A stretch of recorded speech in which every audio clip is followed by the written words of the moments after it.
Hello guys, this is Street Service TV and welcome back to my channel. But before I start the devotion guys, I would like to shout out pa rin ang personal channel na napunta rito at nag-join sa devotional. Shout out and God bless sa mga members ko, to Heart Consolan, Mami Rose Clark, Vlog,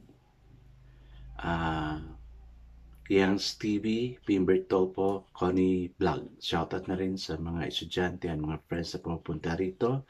Shoutout kay Friends Shendol, Blessarit Chavez, Ben Lawrence Chonko, Micaela Lazaro, Nathaniel Abilia, Mary Jane Esparis, Ashley Moreno, Trixie Claire, Leah Alcolar, Alvi Jean Walo, Alan Llagas, Kim Sari Incason, Neil Bisnar, Samantha Camille, Kyle Dawajas, Hilia Risoroso, Rosa Rosso, Dale Ramos, Lirian Lobitos, Sunshine Morga, Kim Lago, James Igot, Hart Ponsalan, Mami Rose, Crop, Yan Stevie, Michael Aburita, Connie Blog, Pingbert Tolpo, Retro Blog, Jocelyn Studio, SSC TV of Korea, and Von, Anthony Van Moria, and Lipacoteco. Shoutout na rin sa mga hindi nakisakay na manood at makinig sa devotional, but still napunta pa rin dito para manood at makinig sa devotional.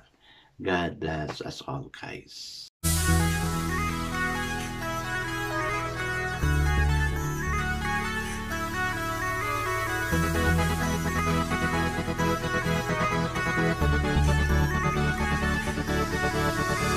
Rich TV, where you heard it, number one is on the top. Good advice is they'll never stop. Rich TV, where you heard it, number one is on the top. Good advice is they'll never stop. Guys, kumusta yung first day of class natin? Sana, yung sinabi ko kagabi na let's set our minds to something positive, no?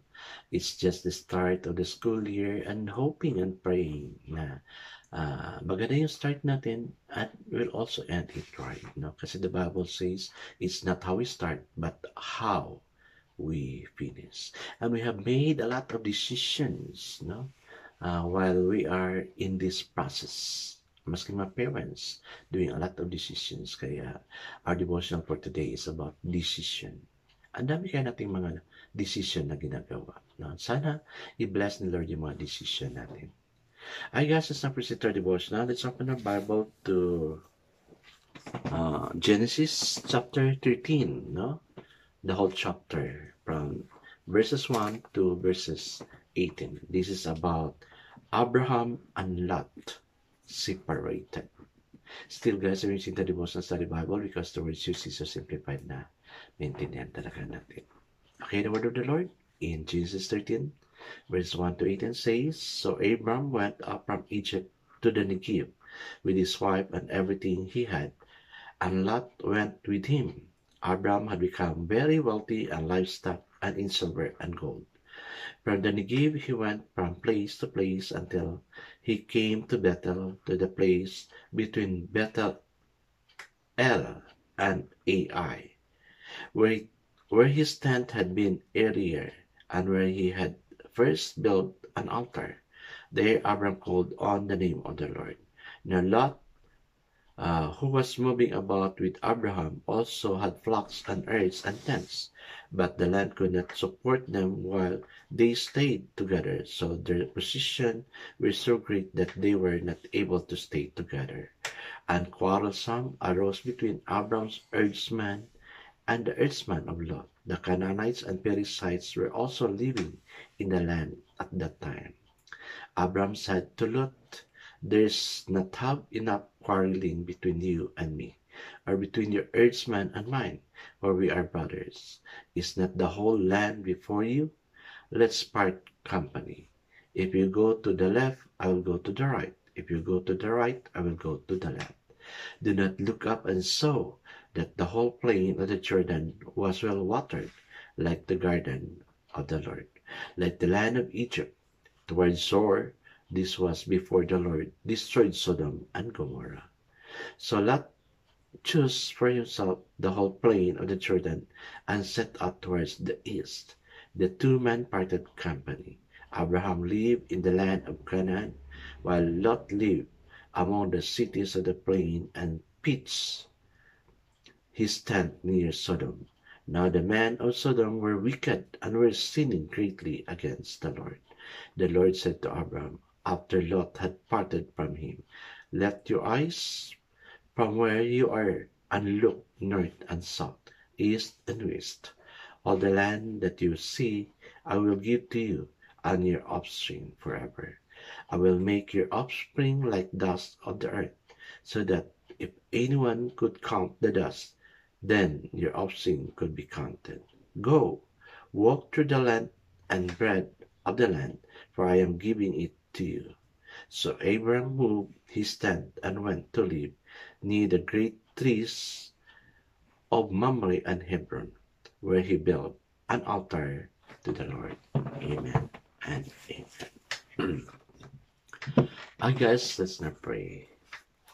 Yes, Lord, because of what happened to Lot and Abraham, their wealth are increasing and misunderstanding between earthman, O Lord God, really happened, and that it opted them to part ways to decide on things like this. Okay, Lord, mahirap mapalayo sa loved one namin, and I know Abraham loved Lot, O Lord God, na pamangkin niya, okay, but there's a need to decide that they have to part ways. Sa mga decision namin, okay, marami kami mga decision. Teach us to decide na hindi kami nahihirapan, O Lord God, kung paano gawin, kung ano ang solusyon. Instead, we'll give it all to you, O God. Decision namin, okay, na ganito. Teach us, bless us on how to decide, okay. Teach us to be sensitive kung ano yung gusto mong ipagawa sa amin, okay, on what to decide. Bless each one, O God. Nandito ngayon, they too are deciding for things. That's why I pray to please bless all the decisions we've made with your power and grace. Amen and amen. The focus verse for this evening, guys, is found in Genesis 13:13. Okay. And it says, "Now the men of Sodom were wicked and were sinning greatly against the Lord." So the title of the devotion for this evening, guys, is Decisions, Decisions. Abram's lot position had become so great that the land they were on could not support them. The earthman were also having disagreement, so it was time to separate. Abram, in his graciousness and magnanimity, allowed Lot the privilege to choose which part of the land he would dwell in.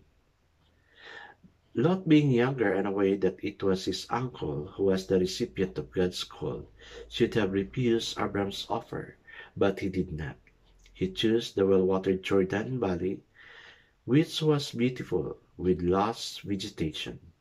He did not attempt to look beyond what his eyes could see. He did not realize that the inhabitants of Sodom were wicked sinners against the Lord, according to verse 13 sa binasa natin. And he would later discover that his decision would have dire consequences. Making decisions are part of life, and we are faced with numerous decisions daily. Some of the choices we make may seem trivial, but some can prove to be life-changing. When making decisions, we should not rely only on what we see or perceive with our senses, or on what we think is the best for us. Our knowledge is limited, and we don't know what the future holds. It is best to pray for guidance to our all-knowing God and to listen to and obey His leading.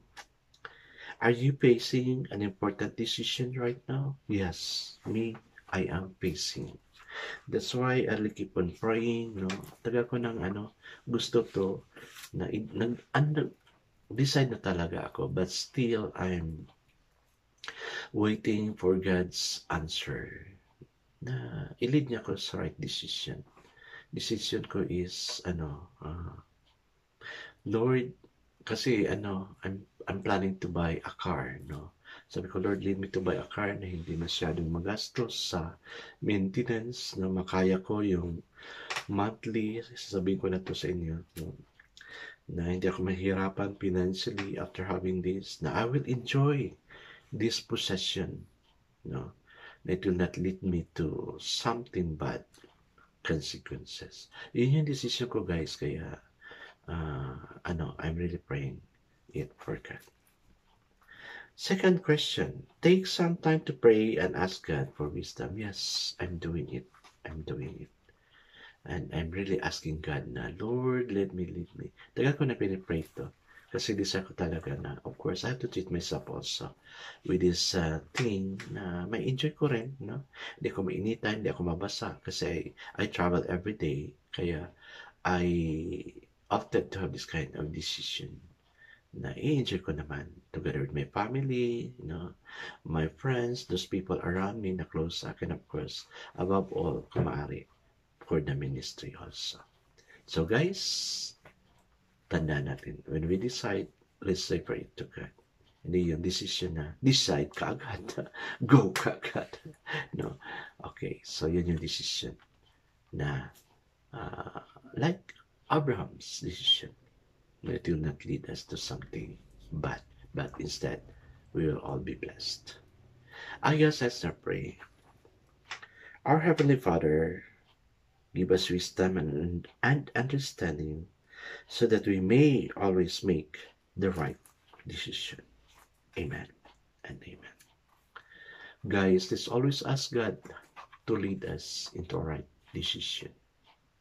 God bless us all, guys, because I know God shall bless us 10 times better. This again is Rich TV.